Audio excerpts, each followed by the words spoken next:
Okay, everyone, the Celtic Way Weekly, episode number 3. I'm Hamish. Hello, John is with me again. John, are you up for some Celtic chat after last week's deep dive on Dermot Desmond and numerous other figures at the club? Maybe we can talk a bit more about the on the pitch stuff this week, eh? Yeah, I think that's true. I think, we had our first couple of shows have been very much talking about the big picture around Celtic right now, what's going on at Celtic, what's happening behind the scenes. And listen, it's been another week of inaction. Now, we're not going to sit here and moan for 45 minutes about another week of transfer inaction at Celtic. Everyone knows where we are. As Brendan Rodgers says, you can't really say the same thing 20 times. You've got to kind of think about other stuff. And thankfully, there's a lot of stuff happening at Celtic, I think, right now on the pitch, upcoming Champions League, etc. There's plenty to be getting on with. And, the transfer situation is what it is. We'll still wait and see, in eternal hope that Celtic will make additions. Doesn't look like they will in time for Kairat. And this is the squad that Brendan Rodgers moves forward with. Yes, okay, lovely to have you with us, everyone. Thanks once again for the brilliant support. Last week's show went a bit mad, Mm. views wise and comments wise, so we really appreciate that. And yeah, this is just recap a weekly show we're going to be putting out every Monday evening. It'll be out. So thanks for coming along for the ride, and yeah, got some good chat for you today. We're going to chat a little about the Falkirk game on Friday night, a few kind of general thoughts on that game, maybe a bit of stuff on Dane Murray. We'll then do a bit of a deep dive into Kieran Tierney and his return to the club and how we feel he's done so far, the relationships he's maybe forming with certain players. And then, of course, we'll turn attention to Wednesday night's crucial Champions League qualifier against the Kazakh champions FC Kairat. Sound good, John? Sounds good to me, Hamish. That sounds like a packed show, ready to get into it. Right, what are you thinking from Friday night then? Mm. The most I've enjoyed the game, I think, this season. Mm-hmm. I just thought it was quite an entertaining game. I know Falkirk probably weren't quite as much of a threat as they had been this time last year when they were clearly a bit more confident. But I thought as much as they didn't maybe offer as much, I still thought they brought something to the game, and it wasn't just your typical defensive performance from the kind of the run of the mill teams we see in Scotland. They came and they played, and I thought it made for like quite a kind of entertaining game with quite a high tempo. Yeah, I thought Alistair Johnston made some interesting comments after the match in his kind of post-match interview with the written press. He was saying that because it was under the lights and it was a different kind of atmosphere, that he felt it was like a good kind of warm-up for what's coming in Europe. Just it's a different feeling for the players, it's a different feeling for the supporters. And I think you did see an element of that on Friday night. It did feel like a good, high-tempo, intense game of football from both sides. And Falkirk play their part in that as well. I think Celtic's matches against St Mirren and Aberdeen, those teams have very much had a more defensive game plan. Falkirk didn't.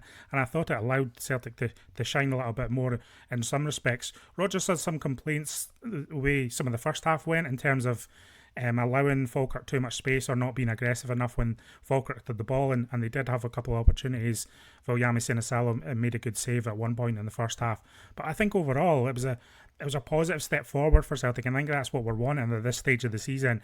You're just wanting like little steps, little signs of progress, and I thought overall it was a good night for Celtic and a good warm up for what is to come in the Champions League on Wednesday night. Yeah, we're kind of ticking along nicely. I think we're seeing gradual improvements from Mm. the team. It's certainly the best I think we've played out of the 3 games so far. 6 changes as well he made. So it's, I thought, controversial statement because I'm definitely still going with the top midfield for Wednesday night. Although maybe there's a debate about Arnie Engels, I'm not sure.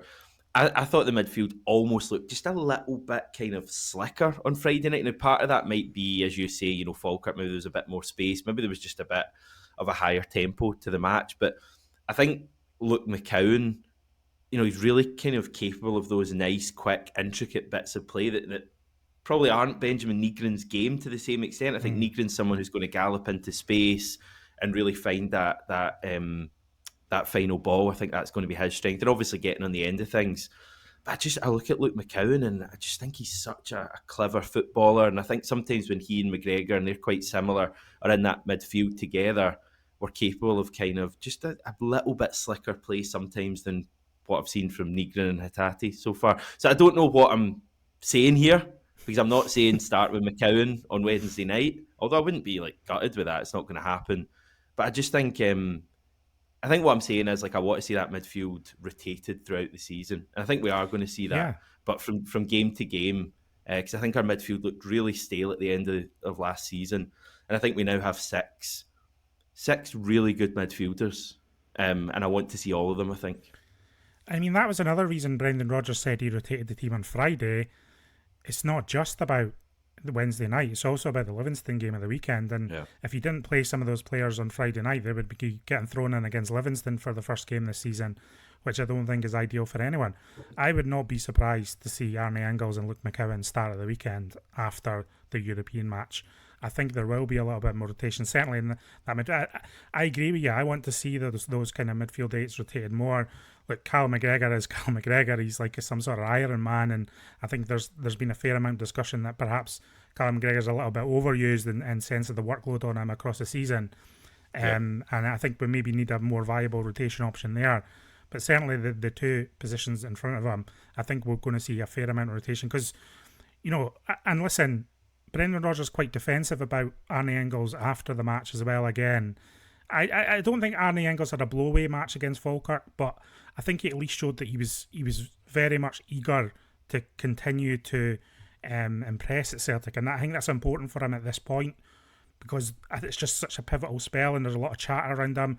It's easy for a player's head to go down, and I don't think Arnie Engels is showing anything to suggest that he's been in a huff with being on the bench in the first 2 weeks of the season or anything of that ilk. And I think that we're going to see quite a lot of rotation or quite a lot of swapping between Nigren and Engels as the season progresses, depending on what type of match is it. And listen, we might even see that on Wednesday night. I wouldn't be massively surprised if Engels started against Kairat, and that's not because I think that based on last season and the Champions League stuff last season. Yeah, and based on what Brendan Rodgers says about him, and he very much talks about this physicality that Arnie Engels brings to the team, and he thinks that Celtic need that at a certain level. Once you go beyond the Scottish Premiership, he feels like you need like aggressive physicality in the team, athleticism he always talks about, and he made the direct point that that's kind of what they were buying with Arnie Engels, as well as his potential, was someone who had those attributes in his game already. And again, just the way Brendan Rodgers talks and knowing how he used Arnie Engels last year, I wouldn't be surprised at all if Engels is in the team on Wednesday. Yeah, the more I think about it, I wouldn't be massively surprised either. It's just like so divisive with Arnie Engels, and again, you see it after the game on Friday. You've got some people saying, "Oh, Engels was absolutely outstanding," and other people saying, "Oh, what are you seeing with this guy? He wasn't outstanding at all." As you say, he was decent enough. He did some good things. It wasn't a blow-away performance, but he's fine. He's ticking along. But yeah, I just think that midfield's functioning well. Paulo Bernardo can't even really get a look in at the moment, and that's maybe a story just to keep an eye on. I know he got 15 minutes or so, but I mean, I tip Paulo Bernardo as my kind of player to really surprise us this season. So that's not started particularly well, but there could be opportunities for him. There's an opportunity for Dane Murray on Friday night. Big day for Dane Murray, new contract. Scores his first Celtic goal as well, which was a really good header from an Engels cross. So we want to just touch on him briefly and maybe what we expect from Dane Murray going forward and what certain people are saying about him. Yeah, I mean, listen, so again, it's one of these things, because of everything going on around Celtic right now. As soon as Celtic put out a tweet that Dane Murray signed for a 3-year contract and there's a promotion of it, then you get a lot of outcry on social media and this kind of complaining about what is this isn't a new signing, all this kind of nonsense. And there's a kind of, I think sometimes, an eagerness to think that this is the club pushing some kind of fringe player under Brendan Rodgers as part of his options. I think it's very clear to me, and it's been clear to me for quite a while, that Brendan Rodgers is a big fan of Dane Murray, and not in a kind of platitude way, but in a way that he really likes some of the attributes he had. And he made notable comments about Dane Murray in the aftermath of the match on Friday night, where he's saying, he's got a lot of potential. I think over the next 12 to 18 months, he's going to really grow. I think his ceiling's so high. There is areas of his game that he needs to clearly, obviously, work on. But he's 6'4", he's quick, he can take the ball, he has comfort with the ball, which aligns with top players. And yeah, he really likes him, and that's the reason that they've tied him down. He thinks he's got a great future. And I really think that Rodgers has been one of the drivers of this Dane Murray deal. And then I think that's notable. What slightly confuses me, Hamish, is just where Dane Murray fits in with the arrival of Simpson Pusey. I'm not quite sure where all the defensive pieces fit together right now. It seems like there's a lot of defenders for two positions, and who's realistically going to get game time as the season goes on. Yeah, I mean, I think Simpson Pusey is probably the partner for Cameron Carter-Vickers in Brendan Rodgers' mind. You obviously get Liam Scales there, who is the kind of second choice at the moment. Austin Trusty's there, and Dane Murray. So yeah, it's difficult in a position you don't tend to rotate. I know there's maybe a little bit of rotation last year, probably more than we saw under Postecoglou, who kind of kept the same centre backs regardless, didn't he? I think Brendan Rodgers will rotate slightly more. It's one of those. It's like, is Murray going to be then the direct backup to Cameron Carter-Vickers? Because if he is that, then I can understand what Brendan Rodgers is talking about when he's talking about 12 to 18 months.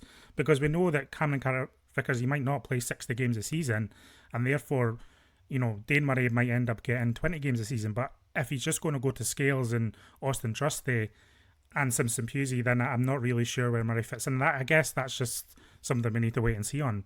The signs to me are that Dane Murray might have a bigger role to play this season than maybe some have accounted for. Yeah, I like him. I think the big thing that jumps out to me when I watch him is that, like, he really does have those attributes. Like, he's a big guy. I don't know if you saw him doing the post-match interview alongside, I think it was Alistair Johnson, towered over Alistair Johnson, who's, you wouldn't call Alistair Johnson a particularly small guy. Like, he's a big physical guy. He looks like a big presence on the pitch. Brendan Rodgers says he's quick. I've not massively noticed that myself, but I'm happy to take someone who sees him every day in training as word, and I think he's capable enough with the ball at his feet as well. So he has all those modern attributes, probably like more so than someone like Stephen Welsh, for example, who, it feels like Dane Murray has more kind of raw attributes and potentially raw talent to his game. So it's just about the opportunity. He strikes me as someone that he's going to really improve with game time. Just keep playing him. And I guess that goes back to your concern. Is he someone we're going to see a lot this season? I think if we do, he's already shown that he's the kind of guy who's going to come on. I do actually, I have quite high hopes for him, I think he's got a good temperament. And as I say, he's got that pace and power, can play with the ball at his feet. The concentration comment's interesting. I think that you could probably apply that to maybe Liam Scales and Austin Trusty as well. And that's maybe what might hold them back from being top defenders. But I'm quite excited about Dane Murray. What are people saying about him? Yeah, so I mean, the thing is as well, he's only started 3 times for Celtic, but he's 22, and so that's not an ideal situation to be in. But it's very important. The injury context is really important. He makes his debut for Celtic in 2021. He gets injured in April 2022. He's out for a full year. He doesn't come back until April 2023. Yeah. Then he's out for another full year, has to undergo more surgery for another knee injury in the summer of that year. Only really returns last year, goes on loan to Queen's Park, and now we're kind of seeing his first team involvement on the back of that loan at Queen's Park. Now, his manager at Queen's Park was Callum Davidson, who's very much a fan of Dane Murray, and I suggested that he could go on and become a Scotland international. That's how highly he rates him. And we did an interview with Callum Davidson on the Celtic Way a few weeks ago just to get a sense of how he was on that Queen's Park loan. And he said, as a defender, it's probably not Dane Murray's strength and physique that marks him out to be an excellent footballer, despite what we're all saying. I think he does have that physique. And he says it's his ability to read the game. He's fantastic in the air. You don't see many young centre-halves who can go and win the ball in the air. His timing is so good, and that was probably what I saw in him. He was brilliant defending his box. They're all good traits for a defender. He is bulked up as well. I think that's very notable. He has bulked up a lot. Yeah. You can see that in his game. It's like noticeable by the eye. So in terms of his strength and power and how that's increased over the last 12 months, I think that's a big thing, and obviously Callum Davidson making the point that in Scottish football physicality is a big thing. Just on, how he is in training and that, Davidson also talked him up very highly, which might be why Brendan Rodgers is such a fan of. We know Brendan Rodgers loves the process. Says Dane is a sort of manager or coach is to like to work with. He just gets on with it. You ask him to do something and he does it. He came to our training ground and fitted in brilliantly. The little traits that he has, he just wants to succeed. He had that little bit of bite about him in training, that wee bit of driving force. Those are the traits you see in players and things you're taking note of, and Dane has them. And he's kind of like, as I say, he thinks he can go on and play for Scotland, and Alistair Johnston said similarly. He's been impressed with what he's seen of Dane Murray. Also had this thing about Scotland. Now I think it's way too early to be talking about Dane Murray as a Scotland player. But I think have you seen our options, John? Have you seen our centre back options? I think the players. I think it's just that the people talking about Dane Murray at the moment are just talking about his potential and what they see him as raw attributes, as they say. Callum Davidson's saying here, if he stays injury free, he can go on and play for Scotland. That's how highly I rate Dane. Whether he's at Celtic or whether he's at somewhere else, I think he has the attributes to be a very good centre half. And very interesting, I think, the Dane Murray situation, just because of the way Brendan Rodgers talked about him, this 12 to 18 months thing. He's not talking about this guy's going to be in the mix 2 or 3 years down the line. He's very much talking about Dane Murray as someone who can contribute at Celtic in the near term. So I think it's a situation to watch personally. Is he someone who is going to play enough for us this season, or could he do with like maybe one more loan, like Callum McGregor got those years ago, or Christopher Ayer got to like a Scottish Premiership team, a higher level than Queen's Park, and then maybe in a year's time he's absolutely ready to go. Could we go with the 4 centre backs we have and just really get Dane Murray some more game time somewhere this season? Yeah, that is a point, and I fully understand that. I'm thinking as well, just on like the UEFA registration, obviously he's one of those homegrown players. Celtic, I think, only have 8 in total, and so if you start to take Dane Murray out of the equation, you're going to have to leave a gap in that squad. Now, it's not a big deal. You can just make it a 24-man squad and make it like that. But if you're thinking about a complete squad and what Brendan Rodgers' options might be at the end of the window, then there's an argument to maybe keep Dane Murray around as one of those backup players. But I agree, if it's those 4 players and then Dane Murray's the fifth wheel, it's a no-brainer to send him out on loan again, Hamish. Like, it's just that's what he needs to do. As I said, he's only started 3 times for Celtic. He's 22. What he needs is games at this point. There's no point in talking up the raw potential of a 23 and 24-year-old. He needs games in this next period of his career. And if he's not going to get 10 to 20 games at Celtic, then he should be looking to get 30 elsewhere, no doubt about it. I just look at that. Remember Christopher Ayer went on loan to Kilmarnock, and the difference from the Ayer that we sent out to the one who returned to us was huge. But I take your point. People might be wondering, I don't know if you are wondering, but about the homegrown stuff. Dane Murray, I think to be a homegrown player on list A, you can't be younger than 21. There are like certain homegrown players who can be in list B. I think if you're younger than, is it 20 or something like that? So Dane Murray fits into the older category these days. Yeah. I think that is a factor as well. That's our squad there for Kairat. So we've got the 7 club trained players and then Luke McCowan. Yeah. So the players in green there are club trained and association trained. Luke McCowan obviously just association trained. So yeah, that's the 8 players there. And now look, Stephen Welsh I don't think is going to have a future at Celtic. So suddenly, I don't think you want it to be a 22 or 23 man squad. You want it to be at least 24, I would suggest. And as I say, Dane Murray doesn't really fit on the B list anymore. Stephen Welsh doesn't fit on the B list. So there's a decision to be made here in these centre back positions. Like that. There's a lot of players there for 2 positions. Just going back to that for a second, John. There was a little bit of chat about Inamura missing out, but I don't think there's any major drama there. I think it's just the kind of situation with Brendan Rodgers probably feeling he's got enough cover. I know it doesn't look like it on that graphic, but Liam Scales is probably clearly a more trustworthy player in Brendan Rodgers' mind at left back at this stage, and probably just prioritising attacking options. But I mean, you're looking at obviously Jota's not in there, but you're looking at whatever competition we're in the league phase, it'll be interesting to see who else would would drop it. I mean, Callum Osman would be an obvious one potentially to make way for someone else. But after that, you're kind of maybe having to make some sort of a decision. Yeah, and again, there's moving pieces here, with the transfers and everything. There's a theoretical scenario where Callum Osmond and Johnny Kenny both leave the squad and go out on loan, and then that frees up space for incoming attackers. And it's on the Inamura thing specifically. I do agree that's Brendan Rodgers looking at it going, I've got left-sided defenders. Liam Scales can play on that left side. I want to have that little bit more firepower just in case, and that's why he's included Callum Osman.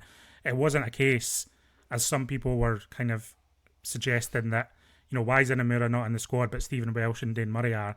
Well, again, that's a homegrown thing. It wasn't a case of taking out Stephen Welsh and putting in Inamura, because if you take out Stephen Welsh, it would have had to be a 24-man squad. So, yeah, it's just a reality of that situation. Okay, let's talk about the only left back on that graphic. Great move, Celtic going into their... Sorry, I'm not moaning today, John. I'm not doing this. Yeah, not ideal, but he is a pretty good left back, isn't he? And he's, I was going to say he's kind of gradually getting there. I think he's been pretty spectacular so far, Kieran Tierney, in the opening 3 games. I think he's been Celtic's best player in the first half of these matches. Now, we know the caveat with Tierney is that he's building that robustness, he's building that fitness, but he's been excellent in the first half of these matches, and then he kind of fades a little bit in the start of the second half, and then he's eventually pulled off. I think he's been excellent, and I think he's coming back to Celtic a better player, and I think that's already apparent in my mind. He left Celtic as this young sensation full of potential. I can see the maturity in his game, and I can see the clarity in his game. He's so one-minded right now. He's so direct. He's so forward-thinking. He's taking players out of the game with passes. He's combining with teammates. He's really making that effort to, show off that superpower, as Brendan Rodgers put it, of this strength and power in these 1v1 situations, which has been a real notable aspect of his first 3 appearances as well, where he can just take on that marker, have a turn of pace and surge past them. And he looks a level above some of these players in the Scottish Premiership. And I think very much that Celtic are very, very lucky to have Kieran Tierney at Celtic. And I think we wouldn't have a player of this calibre if Tierney didn't have this history with Celtic, of course, and he didn't support Celtic. And I think it has to be stressed as well. This wasn't Celtic taking a flyer on a Kieran Tierney return and it all just worked out magically. Kieran Tierney pushed for this move back to Celtic. It's my understanding that he pushed it to quite a big degree, in the sense of, like, he made it very, very clear that he wanted to come back to Celtic as early as a year ago, and that he knew he was coming to the end of his contract at Arsenal, and he, in his head, he was only going to sign for one club once he left London, and it was always going to be Celtic. And I think we're seeing that drive and motivation and impact already from him. And I think it's fantastic all round. You just have to keep your fingers crossed that his body does stay stable and have this robustness that we talk about. And I think actually Brendan Rodgers is using them very carefully right now, and it could pay off very well for Celtic across the whole season. Yeah, I mean, there's clearly a plan there. He plays just over an hour, and then comes up. It's going to be interesting when we start playing 2 games a week. What happens? I think the club are. I mean, surely the club are going to sign another left back, because one of the big takeaways from the early weeks of the season is that, Brendan Rodgers, I don't think thinks Inamura can be that player this season, which is a whole separate debate. But I've been so impressed by him. You kind of forget various things that Kieran Tierney was good at. The thing I forgot was like his passing. Like that pass he plays up the line for someone like Dyson Maeda is really starting to come off. So what we're looking at here, this is just the Premiership matches. This doesn't include the League Cup game, because that data is not included on StatsBomb. But what's this radar is showing is just how effective he's been in that passing. So in terms of his on-ball value, in terms of passing, what his passing is contributing towards scoring a goal for Celtic, it's about the highest in the squad right now across the 2 Premiership games. 0.42, which doesn't sound like a big number, but it's actually very, very good. And as you can see, in terms of comparisons to other fullbacks, it's like in the very high percentile. Another notable thing about this radar, I won't talk through the whole radar, but another notable thing here is how well he's doing at deep progressions. Now, deep progressions are how often and effectively you're advancing the ball into the final third. And again, whether he's carrying it or i.e. dribbling it or passing into the final third, Kieran Tierney is just so direct right now, and it's really paying off for Celtic already. And you just think, well, what is the potential of this guy when he does actually get up to full fitness? Because it's still clear that he's not anywhere near that. Are there any concerns? This is something I've seen a bit online. Are there any concerns that he's almost nullifying Dyson's game, and that's maybe why we're not seeing the best of Dyson so far, in that Tierney's maybe running into the areas where Dyson wants to be? So the huddle breakdowns, Alan Morrison, he does a bit of work for the Celtic Way, and one of his articles this kind of week looked at the combinations between some of the fullbacks and the attacking wingers in these opening 2 matches of the season. Now, one of the thing that Alan's data kind of uncovers is this concept of pack passing, which is when you pass to take players out of the game. Now, the most productive combination in the Celtic team right now in that regard, in these wide areas, is Kieran Tierney to Dyson Maeda. And I think that's mostly from the St Mirren game. There was a lot of passing between Tierney and Maeda in the St Mirren game, very much less so in the Aberdeen game. But as I say, this metric of on-ball value, which measures a player's contributions in terms of the pursuit of a goal and how effective they are to that regard, Kieran Tierney has been the top player for Celtic across these 2 matches. And in terms of the thing with Maeda, again, Brendan Rodgers making the point after the match on Friday night that it's still very much a work in progress. He was asked about this kind of emerging partnership, and Rodgers said, I think there's still a lot of work for them to do. I think they became sometimes a little predictable on that side, where we were constantly crossing it. We want to cross it, but we need to vary it. I thought Kieran was outstanding in the game. You can see him each game, his dominance, and it gives us that real security when we haven't got the ball, but he's going to get even better. And obviously it's a different player for Dyson to connect with, because Kieran will at times be wider, so that means he has to move inside, whereas Greg was very much on the inside playing out to Dyson. But no, I thought through the team the connections were good, and it's good to see both those boys playing well and getting that understanding. I agree with you. I think they are getting in each other's way a little bit. I think it was more obvious at Pittodrie than in other matches, and I think there are visible steps again against Falkirk that signs are moving, things are moving positively in that regard. I'm really glad that I saw the comments there from the manager on the crossing, because it's the thing that I picked out from Friday night. I don't know if you did as well, but the amount of crosses we were putting in early in the game. I watched the first 10 minutes and I think we had 15 crosses in the first 10 minutes, and probably more than half of them were Tierney. Like, any opportunity he got, he was firing the ball in. And I know we get I think Johnny Kenny has a chance where James Forrest kind of cushions it for him, he puts it over, but other than that, nothing massively came off. Now, maybe there's an argument if you've got a better striker in there, but I was just a bit surprised because we didn't really tend to see that too much on the other side, or with Greg Taylor. Obviously, it was kind of more intricate. So it's going to be interesting to see if there's a bit more kind of intricate passing rather than just putting it into the box. But Tierney gets into such good areas. Like, he's actually like a real. He's our best attacking threat at the moment, and hopefully that changes. Hopefully we get wingers in who can do that a bit more. But Tierney is actually our best attacker at the moment.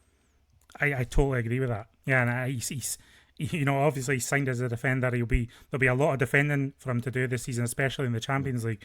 But you're right. Right now, he is Celtic's best attacking player. And whether that's damning or whether it's just a sign of how good Tierney is, people will make up their own mind. But yeah, I just wanted to highlight Tierney because I think even these first 3 games, I think it's just apparent what an excellent signing Celtic have made. And we're complaining about transfers and complaining about all that, but the work to do to get everything in alignment with Kieran Tierney coming back to Celtic has been outstanding. I think there's a very decent chance that Tierney is the best signing Celtic make this season. As I've always said, that back four has real potential. Tierney, Johnson. I mean, these are the 2 best fullback combination we've had at Celtic since when? Yeah. years, No, I agree. years and years. Like the two, I agree. Johnson is excellent.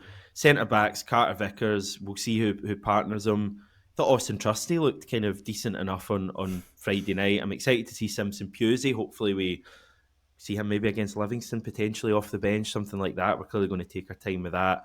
We just need quality, but I'm now getting into transfers, and we're not doing that today because we say the same things. Okay, It's so tempting though, isn't it, Hamish? Like, even when we're talking positively, and I think there's a decent amount to be talking positively about. Your mind just still goes to back. Well, how good could the Celtic team be if actually we make the signings that Celtic need to make? But again, we're not talking about that. We've talked about it 5 times already, but we're not talking about that.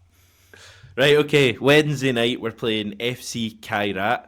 Despite everyone talking about this trip to Kazakhstan, that is the second leg, everyone. We've got a first leg at Celtic Park first. And if we do as well as we did last time we played Kazakh opposition at home, then the second leg might become a little bit of a formality. But we'll wait and see how that goes. So you've been finding out a bit about Kairat, Yeah. which is fair play to you because it's a fair old challenge. Yeah, so, it's obviously they're not the easiest team to research and figure out stuff about. There's not a lot online. What is online is very much in different languages and hard to translate and hard to Google, first of all. But there are ways and means of finding out about teams. So I have been speaking to Kazakhstan-based journalists this week to find out more about how they're feeling about going into this tie, what their strengths and weaknesses are, a bit more about Dastan Satpayev, their sensation. Now, if you look online, basically everything you find out about this team is talking about this guy, who is heading to Chelsea next year when he officially turns 18, and they're very excited about him. So finding out a bit more about him, and also just like what the makeup of their team is. Now, as far as I'm aware, Hamish, they set up in this kind of 4-3-3 formation, quite familiar to what you see from Celtic in that sense. I think they're 3 central midfielders. I don't think they're quite as ambitious on the ball as maybe Celtic's midfield is. But the way it's been told to me by the people I've spoke to and the Kazakh journalists that I've spoke to is that they're a team who relies on this pace and quickness in the wide areas. So Satpayev and Jorginho, I think, are very quick attackers, and it's very much grounded by this experienced defence, which can be a strength and a weakness as well.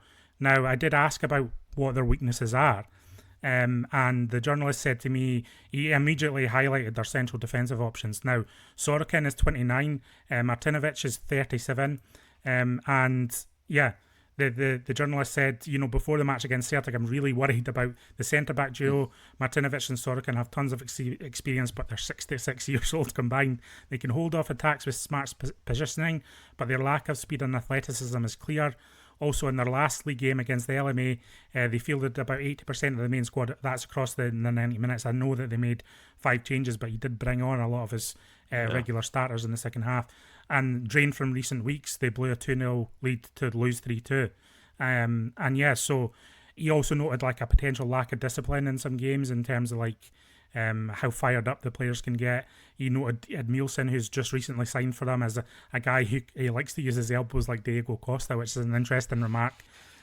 So I think they're there to be got at, Hamish. I have to be honest. I don't think this team as a unit, my personal belief is I don't think they've got too much to threaten Celtic on Wednesday night. And if Celtic can get at that central defensive pairing and hold off the threat of Satpayev and the quickness in that regard, I think there's going to be real chance for Celtic to not put the tie away on Wednesday. I think that's maybe too arrogant, but certainly have the foothold to bring to Kazakhstan, and really looking to progress in this tie, frankly. Like, this is a team Celtic should be beating to get into. I think if you offer this at the start of the summer, Celtic will be playing Kairat at this stage to get into the Champions League phase. You take it every time, and Celtic really need to use their advantages and their strengths and hopefully blow them away on Wednesday night. I'm going to be frank with you. Yeah. So just in terms of the makeup of their squad, so as you'd expect, large Kazakh influence, maybe more kind of defensive influence being Kazakh, just generally speaking. They do have a fair few Brazilians, Portuguese players who I think tend to be attackers or fullbacks. So I'm assuming they add a bit of the flair, a bit of the pace, maybe you see. So I think they're going to be quick. Jorginho, who you mentioned, off the left, Satpayev off the right, Edmilson as their striker. He's got a decent enough scoring record over the course of his career. A couple of Israelis in midfield as well, which is interesting. But they're quite a kind of a well organised team, I think. Yeah. So again, I asked what their biggest strength was, and the journalist said, their biggest strength is their balance across the team. They've got veteran leaders in defence, fast young guns in attack, and midfield they've got two Israelis who play with great chemistry, covering each other perfectly. If they need a counter attack, Jorginho and Dastin Satpayev will outrun anyone. Need a cross, Staniev will deliver to Edmilson, who has a rough playing style, can overpower centre backs. The squad's unity stands out. The manager sticks to consistent lineups, letting the players connect seamlessly on the field. So I think, they're a cohesive unit, and I guess that you've always got to be wary of that in European competition. I'm interested to see Satpayev, because I've just been reading and hearing so much about this guy. He's only 17, but notable that he's got 12 goals and 8 assists already in 30 matches at that young age. And as I said, he is moving to Chelsea. Chelsea have actually sent a coach to work one-on-one with him in Almaty on a personal basis to aid his development. He couldn't officially sign for Chelsea until the age of 18, but Chelsea are doing this thing where they're signing a lot. He might go to Chelsea and never be seen again, by the way, because that sometimes seems to how it goes at Chelsea. But they've been having this initiative where they've been signing players from all over the world at a young age, and they're very much invested in his future. I think that the reason why their fans are so invested in Satpayev, despite the fact he's leaving, is because I think they've had top talents in Kazakhstan before, but through poor career choices or off-field issues, they've not really fulfilled that potential. And there's a feeling that Satpayev is just very humble, very hard-working, well-mannered off the pitch, does everything correctly. And I think they're seeing that personality in conjunction with his talent as the reason why he could go on to have a career at the top level. So he's definitely the player to watch, I think, in this tie, especially with that speed that we're talking about. And we're talking about a counter-attacking team, and we know Celtic's weaknesses in terms of stopping that transition sometimes in Europe. It's definitely the key area to watch. Yeah. I mean, Slovan Bratislava last season were fairly similar, I would say. We spoke about them being quite a good counter-attacking team. We just didn't give them that opportunity at all in that match. So that's the kind of performance I'm hoping to see, like a controlled performance, but also, let's try and blow them away as well, because I do think that this kind of environment Kairat are going into on Wednesday night is not one they'll have experienced too often. I was looking back at their European fixtures over the years, kind of the last 4 or 5 years. The only one I could really compare it to was when they played Crvena Zvezda, Red Star Belgrade in 2021. They lost that 5-0. Now, I don't know how much their squad has changed from that point, but other than that, I know Slovan Bratislava, would have been pretty hostile last week, and they kind of fared all right there. But I do think, coming to Celtic Park is just in such a big game, potentially the biggest games of their club's history, potentially. And coming to Celtic Park and playing against, we're a good team. We're a better team than the majority of teams they've played in Europe in recent years. Looking at them, I do think there's a real opportunity for us to really kind of blow them away, to be honest. That's what I'm looking for Celtic to do in this tie. I think the fans have a job to stick with the team. I don't think we should assume that we're going to, go and blow them away. Clearly, they're a team who have come through 3 rounds so far. They've beaten some decent sized champions of Slovakia, Slovenia, Finland. So they're going to be a decent team. And there's pressure on us, I think, to win the game well, because you're looking at next week in Almaty and kind of not really fancying that massively, or certainly not fancying going over there needing to get a result. But I do feel okay about this game. I think Celtic, even without our real attacking signings being in the door, I think we should have enough to hopefully score a few goals. Now, I agree. And I think, a lot of people are talking about the travel involved for Celtic and how grueling that will be. But you have to understand that this is what they've been doing all summer as well, and that's going to have been taking a toll on them. They had to travel to Finland. They had to travel to Slovakia, then back to Kazakhstan, where they lost at the weekend. Their manager wasn't happy with them, talking about the goals they conceded, and just kind of, I think the phrase he used was, what was the phrase he used here? Childish goals was the phrase that the manager used. So they were 2-0 up, John, at home, and they lost 3-2. That's a shocker. Yeah, that is a bit of a shock. And as I say, he did start to bring on starters in the second half as well, and that's when it all started to when they started to capitulate. My point here is that the travel for them has been horrendous this summer already, and I think this extra trip to Glasgow is not going to be any easier. Now, it's my understanding, I think they've already left Kazakhstan as we record this on Sunday night. I think they're travelling quite early to Glasgow. I'm not sure if that's a mistake or just the way they like to go about it, but I think they're already here by the time this video goes out. And I think Celtic will do it a bit differently. I think they'll just try to hit Kazakhstan in a short as time frame as possible. I think that's what they did against Astana, this kind of 30-hour window they talk about. Whereas they're doing it a bit differently. But I think going to Slovakia, going back to Kazakhstan, coming back to Glasgow in the space of a week is going to take out of any team. Yeah. And I think that is a major factor on Wednesday night. God, if you were them, you'd be asking for that league game to be off, wouldn't you? You'd be asking, can we stay in Europe and just, it's mad. That's the interesting thing. That was put to me as well. It's like, why didn't they postpone the weekend's game, stay in Central Europe and then fly over to Scotland? That would have made far more sense. What they've done is they're coming to Glasgow and they've postponed next weekend's game between the two legs. So they're going to fly back from Glasgow, have rest before then playing Celtic in Almaty. It's a fascinating tie for me, Hamish. I love European football. I love all this, and they're just the complexities and subplots around this game in particular are numerous.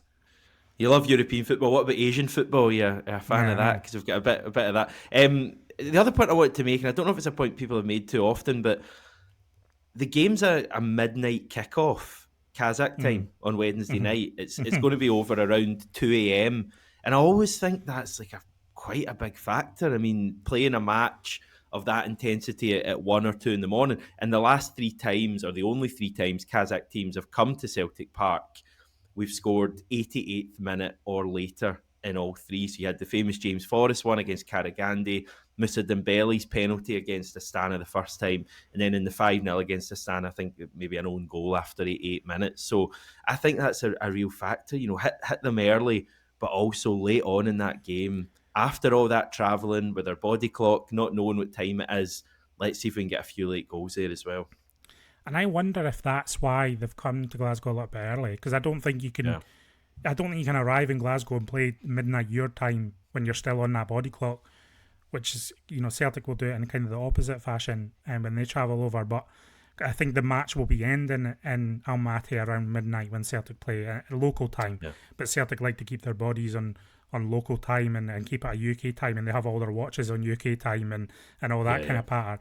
But I wonder if that's why they're coming a bit early, because it's kind of impossible for them to do that, I feel like. It's harder for them than it is for us. I mean, the game's a 6 p.m. or 5:45 p.m. kickoff for us in Almaty. For them, it's a midnight kickoff, so it's a lot harder for them. Yeah, I totally agree with you. I totally agree. And listen, when you look at these things, you always see things from a Celtic perspective and how difficult it is for Celtic. But I think what we're driving at here is that on the flip side, it's exceptionally difficult logistically for them, and that's why there's no real excuses in this tie for me. Celtic should be putting this team away. Okay. You get any more information on Kairat to share? No, just that their manager's an adaptable figure who kind of overcomes problem. I think he came into the job at Kairat and wasn't really fancied to do anything, and has just kind of plugged away and kind of found solutions. When a player's been suspended, he's found different solutions. He's managed to adapt his team. He's managed to bring in players here and there, and kind of overcome difficulties. And I think that's been his key strength, is that kind of determination and will to win, really. Obviously, they're the Kazakh champions. They've come through these qualifying rounds, and it does feel like that's driven by the mentality and the standards that their manager sets. So I'm not discounting. I know it sounds like I'm discounting them when I'm talking here. I'm not really, though. I do think that they have real belief. That's an important thing to note. I asked this guy, how do they feel, and how do their supporters feel, and how do people in Kazakhstan feel about this game? They obviously know that they're underdogs, but they also know that they were underdogs, I think, in pretty much all the rounds of this qualifying process so far. So they're thinking in their head, why can't they go one step beyond and do something shocking? I think they're eyeing a draw in Glasgow, and going off the back of that. So I do think they have genuine belief. I don't think they're coming to Glasgow fearful, but then it's all about what Celtic put into the game and bringing that intensity, as you say, and hopefully doing the business. Yes, big game on Wednesday night. Just good to have it back, and I think an opportunity for the team to hopefully get a victory and just alleviate a little bit of the stress we're all feeling. I think this Champions League tie is providing a bit of that for everyone. So I'm not saying a win will correct everything at the club, but hopefully that's the case, John. And yeah, looking forward to it. Celtic Park sold out, good atmosphere. Should be good, and in a week's time we can reconvene, and we might not even mention the return leg because we'll be so confident that the job's done. What's the chances of that, do you think? Yeah, I'm not sure about that. I mean, we'll see how it all plays out. I'm confident Celtic will win on Wednesday night. I am. Yeah. And then Livingston, and then Kazakhstan, and then Rangers. It's all happening right now. So really, I mean, listen, again, just to make a final point here, this is the Celtic's preparations. All of their preparations this summer is to have a good season domestically and in Europe. And it could all be done with one poor performance on Wednesday night, or two across both legs, I suppose. And that's the importance of Wednesday night, isn't it? That's the stakes involved. Months of planning could just come undone in a bad 90 minutes, and that's why Celtic need to be so switched on. It's just such a pivotal and defining fortnight for the entire club and the entire support. But this is what we're here for. Yeah, we need it. I mean, this is the pressure we thrive on, and I think Celtic tend to thrive on as well. So hopefully we see that. Okay, we'll call it there for this week's show. Thank you very much once again, everyone, for watching. And you'll be interacting, commenting, etc. It's much appreciated, and please join us again this time next week.